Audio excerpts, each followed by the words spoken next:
Assalamualaikum warahmatullahi wabarakatuh. Anak-anak yang saya cintai, pada kesempatan kali ini kita berjumpa kembali. Kita akan membahas pelajaran fikih materi tentang zakat. Sebelumnya kita berdoa dulu dengan membaca Ummul Quran dan doa membuka hati. Mari kita mulai. Bismillahirrahmanirrahim. Alhamdulillahirabbil alamin. Ar-Rahmanir-Rahim. Maliki yaumiddin. Iyyaka na'budu wa iyyaka nasta'in. Ihdinas shiratal mustaqim. Shiratal ladzina an'amta 'alaihim ghairil maghdubi 'alaihim waladdallin. Amin. Rabbi shrah li sadri wa yassir li amri wahlul 'uqdatam min lisani yafqahu qawli. Allahu amin ya rabbal alamin. Semoga dengan kita berdoa tadi, kita dalam pembelajaran pada kali ini diberikan ilmu yang manfaat, ilmu yang barokah, di dini wa dunya wal akhirah. Allahumma amin. Anak-anak yang berbahagia, pada kesempatan kali ini sebelum menginjak pada materi zakat, perlu saya sampaikan tujuan pembelajaran, yaitu harapan kita nanti, kalian nanti, ketika kita sudah memiliki harta yang cukup, yang sudah sampai nisabnya, semoga kita diberikan hidayah agar nanti kita mau mengeluarkan zakatnya, sehingga kita dapat berbagi, kita dapat bersosial, dan kita tetap dapat tolong menolong, dan kita tidak digolongkan dalam golongan orang yang kafir yang mengufuri kewajiban zakat, entah itu zakat fitrah atau zakat mal. Baik, kita mulai materinya, yaitu tentang zakat. Yang pertama, zakat itu ada dua macam, yaitu zakat fitrah dan zakat mal. Zakat fitrah itu hikmahnya atau fungsinya itu untuk mensucikan jiwa, sedangkan zakat mal itu untuk mensucikan harta. Zakat fitrah itu nanti yang dikeluarkan zakatnya berupa makanan pokok, sedangkan zakat mal nanti sesuai dengan jenis harta. Pengertian zakat ditinjau dari sisi bahasa Arab, itu memiliki beberapa makna, diantaranya berkembang, berkah, kebaikan, mensucikan, dan memuji. Berkembang itu nanti Allah akan melipat gandakan dari zakat yang kita keluarkan. Pahalanya dan juga hartanya akan lebih berkah dan membawa kebaikan, dan hartanya menjadi suci, dan itu semua adalah sebagai wujud syukur kita kepada Allah Subhanahu wa Ta'ala.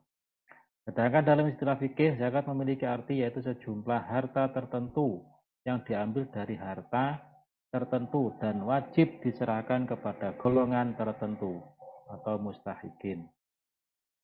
Golongan-golongan yang wajib atau yang berhak menerima zakat.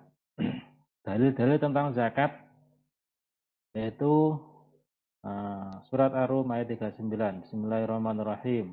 Wa ma ataitum min riba liyarbuwa fi amwalin nasi fala yarbu indallahi wa ma ataitum min zakatin turiduna wajhallah fa ulaika humul mud'ifun.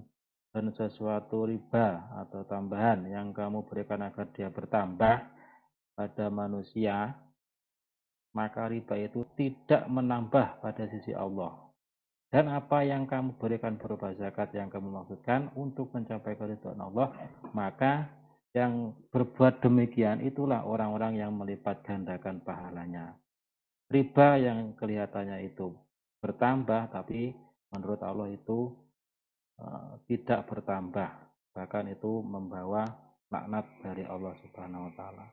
Zakat yang kelihatannya berkurang mengurangi harta kita, tapi pada hakikatnya menurut Allah itu akan dilipat gandakan pahalanya.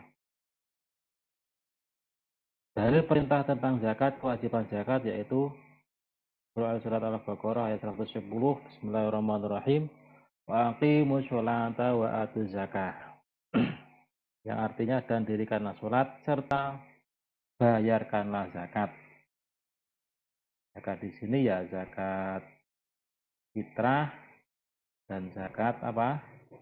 Zakat mal.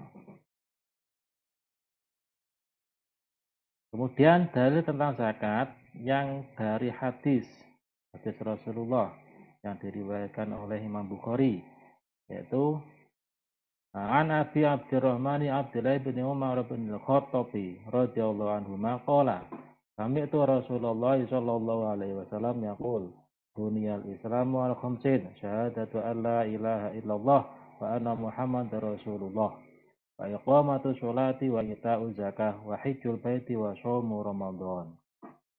Supaya kita langsung artikan sesuai kalau kita ngaji bersama ya di pondok. Kami itu Rasulullah, saya mendengar Rasulullah SAW ngendiko berkata, Bunyal Islam al khamsin, Islam itu didirikan atas 5 perkara.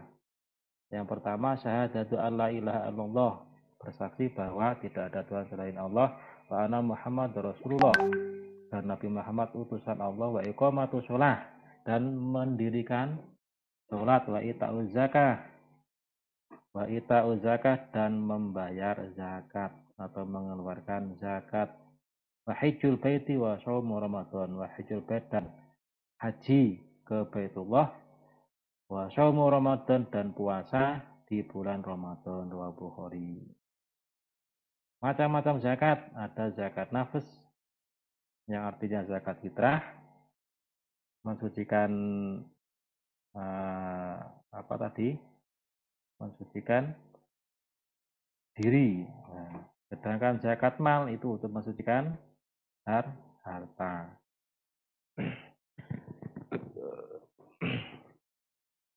Zakat nafs atau zakat fitrah itu pengertiannya menurut syarat adalah zakat yang wajib dikeluarkan oleh setiap muslim yang menemui sebagian atau keseluruhan bulan Ramadan. Bagian atau keseluruhan di bulan Ramadan, dan juga bulan Syawal yang berupa makanan yang dikeluarkan berupa makanan pokok sesuai kadar yang telah ditentukan oleh syara. Kadarnya ya sesuai daerahnya atau sesuai jenis makanan pokoknya. Waktunya pun juga keseluruhan atau sebagian dan bulan Syawal. Jadi kalau hanya bulan Ramadan tok setelah itu meninggal orangnya ya maka nggak wajib zakat, atau bulan Syawalnya tok anak kecil yang lahirnya di pagi pada bulan Syawal ya dia kan tidak menangi atau menang bulan Ramadan maka ya tidak wajib zakat. Dalilnya anna Rasulullah sallallahu alaihi wasallam farada zakat al-fitri sya'an min sya'irin ala kulli khurin aw abdin zakarin aw untha minal muslimin. Riwayat Bukhari. Rasulullah sallallahu alaihi wasallam mewajibkan zakat fitrah. Kadarnya 1 sok min syair dari apa? Gandum. Kepada siapa? Kepada setiap orang yang merdeka. Terus budak laki-laki atau perempuan dari kaum muslimin. Yang merdeka itu juga diwajibkan zakat, yang budak pun juga diwajibkan zakat. Bagi wanita atau laki-laki semua diberi kewajiban. Zakat mal. Zakat mal. Tadi zakat fitrah cukup sampai di situ aja. Nanti untuk lebih jelasnya kita ketemu di sesi tanya jawab. Kemudian zakat mal itu ada jenis hartanya ada 8, 1, 2, 3, 4, 5, 6, 7, 8, yaitu emas, perak, pertanian, kurma, anggur, unta, sapi, dan kambing. Itu pada asalnya. Kemudian menurut beberapa ulama kontemporer ulama-ulama yang pada zaman-zaman saat ini, mulai zaman akhir, tabi'in-tabi'innya paling akhir, yaitu aset zakat itu juga memasukkan uang atau banknot atau al-awraq al-amaliyah, yaitu hasil profesi atau hadiah yang diterima oleh seseorang itu juga wajib dizakati. Itu menurut siapa? Menurut para ulama kontemporer, yaitu siapa saja? Yaitu Syekh Wahbah Az-Zuhaili dan di dalam kitabnya Al-Fiqh Al-Islam. Ada Syekh Yusuf Al-Qardawi di dalam kitabnya Fiqhuz Zakah. Kemudian satu lagi Syekh Abdurrahman Al-Juzairi di dalam Al-Fiqh Al-Madhabil Arba'ah. Lanjut pendapat ulama tersebut ya. Nah, perhatikan ini, pendapat ulama tersebut itu berpedoman pada beberapa riwayat ulama. Di antaranya yaitu satu riwayat dari Ibnu Abbas. Ibnu Abbas, yang ini Ibnu Abbas lah, ini Ibnu Abbasin. Bahasa ini enggak apa-apa. Fi rajuli yastafidul mala qala yuzakkihi hina yastafidu. Dari Ibnu Abbas tentang orang laki-laki yang memperoleh harta, harta. Pokoknya oleh duit lah, oleh bondo. Wah, bondone ki akeh ya. Ngendikane piye? Ngendikane Ibnu Abbas, hendaklah ia menzakati pada saat memperolehnya. Maka ya dizakati wong banyak. Kayak satu nisab sudah cukup atau wajib zakat. Kemudian yang kedua, riwayat dari Ibnu Mas'ud ngan Habirata bin Yarima qala kana Abdullah ibn Mas'udin yu'tina al-ata'a fi zubali sihorin tsumma ya'khudhu minha zakatan. Diriwayatkan dari Habirah ibnu Yarim yang berkata Abdullah ibnu Mas'ud itu memberi kami sesuatu pemberian di dalam keranjang kecil yang isinya entah apa, yang penting itu isinya walaupun kecil yang berharga sampai satu nisab. Kemudian beliau mengambil zakat dari pemberian-pemberian tersebut. Ya atau enggak banyak ya zakat itu kan enggak wajib, enggak harus yang wajib. Yang dimaksud zakat di sini yo mungkin wong lek ngewehi yo kasarane lek ngewehi itu kan yo ora awake dhewe oleh pemberian dari seseorang kayak yo enggak begitu ada kangelan kasarannya. Ya kan wajar kita bagi-bagi sama teman-temannya. Itu yang dimaksud zakat. Kalau enggak mengarah ke zakat yang wajib. Kemudian yang ketiga riwayat dari Umar ibnu Abdul Aziz, Zakara ibnu Ubaidin anau kana idza ata arjula umala tahu akhadha minha azakata fa idza radda al-muzalima akhadha minha azakata wa kana yakhudhu zakata minal a'tiyati idza kharajat li ashabiha. Dari Ubaid menyebutkan bahwa sesungguhnya Umar bin Abdul Aziz itu memberikan upah kepada seseorang pekerja. Terus maka beliau mengambil zakat darinya. Upah yo banyak, mungkin 10 jutaan ya, maka ya juga wajib zakat. Langsung diambil aja zakatnya. Ketika mengembalikan mazolim, ada orang yang teraniaya, hartanya diminta, dirampas, kemudian seseorang yang menolongnya itu mengambilnya kembali kemudian diberikan kepada yang dizalimi tadi, maka beliau juga mengambil zakat darinya. Dan beliau mengambil zakat dari atiyah atau pemberian saat dibagikan kepada pemiliknya. Ya, seperti tadi pemberian nek ngwehi ya akeh, maka juga wajib dizakati. Dari keterangan-keterangan di atas itu semuanya mutlak atau secara umum itu mengarah pada dalil di bawah ini, yaitu di Quran surat Az-Zariyat.